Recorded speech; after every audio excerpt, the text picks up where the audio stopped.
Bonjour à tous, c'est le Panda pour une nouvelle vidéo sur la sélection naturelle, qui est une théorie avancée par Charles Darwin il y a environ un siècle et demi, qui a révolutionné notre compréhension du vivant.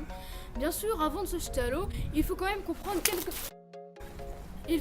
quelques concepts comme celui de l'hérédité. C'est simplement le fait qu'un individu d'une espèce quelconque puisse transmettre ses caractéristiques à ses descendants. Si un facteur ou une caractéristique peuvent être transmises, on dit alors que c'est un facteur héréditaire. Cependant, chaque individu naissant est très légèrement différent de ses géniteurs, bien qu'il ait beaucoup de chances d'avoir leurs caractéristiques. C'est la descendance avec modification. Maintenant, nous allons parler de la sélection naturelle.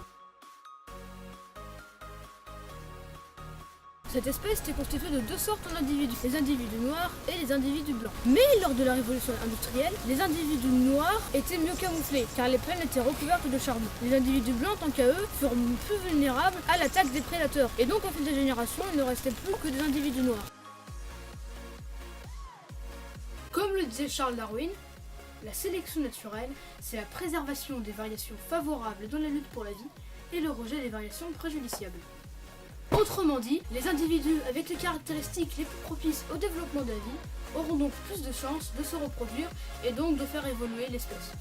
Attention à ne pas faire d'erreur, on pourra tout à fait mal interpréter cette théorie et penser que ce sont les individus les plus forts qui subsistent le mieux. C'est faux. Ce raisonnement fallacieux se base tout simplement sur ça, parce qu'à l'époque de Darwin, les gens et les religieux n'aimaient pas trop sa théorie et donc ont déformé ses arguments pour mieux la détruire. C'est ce qu'on appelle le biais de l'homme de paille. Maintenant vous vous demandez peut-être, mais pourquoi c'est faux? Eh bien je vais vous expliquer. C'est tout simplement parce que ce sont les individus qui ont le plus de chances de se reproduire qui subsistent, et non les plus forts. Nous pouvons reprendre notre exemple des phélanèmes du boulot pour l'expliquer. L'espèce a évolué parce que les individus noirs purent mieux se camoufler, et donc étaient moins vulnérables à la prédation. En dehors de ça, les individus blancs étaient plus vulnérables à la prédation, et donc la théorie de la loi du plus fort n'existe pas. Maintenant, nous allons passer à la sélection humaine.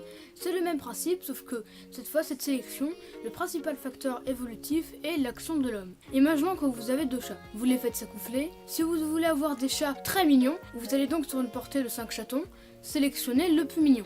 Et bien sûr, vous allez recommencer avec ces descendants de ce chat que vous aurez au préalable fait s'accoupler, en resélectionnant le plus mignon, et au fil des générations, vous obtiendrez des chats avec un niveau de mignonitude dépassant toute concurrence, qui ne ressembleront presque plus à leurs descendants.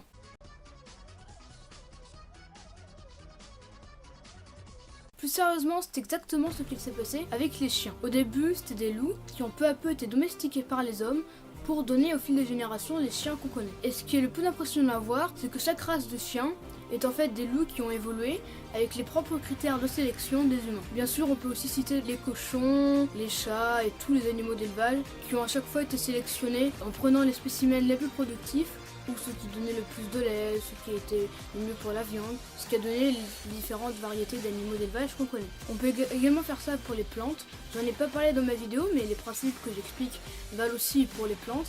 D'ailleurs, il y a plein de laboratoires qui essayent de créer des variétés de plantes comme ça. Vous pouvez en faire un chez vous, mais notez que certains critères ne sont pas héréditaires et donc ne pourront pas être transmis par les descendants de ces plantes. D'ailleurs, c'est l'heure de cette vidéo, j'espère qu'elle vous aura plu, qu'elle vous aura appris des choses. Si c'est le cas, n'hésitez pas à me le dire en commentaire. Également, si j'ai fait des erreurs ou alors si j'ai totalement oublié un truc, ça fait toujours plaisir. Sur ce, je vous dis à bientôt pour de nouvelles vidéos. Dis au revoir à la caméra. Et à dire au revoir en langage chat.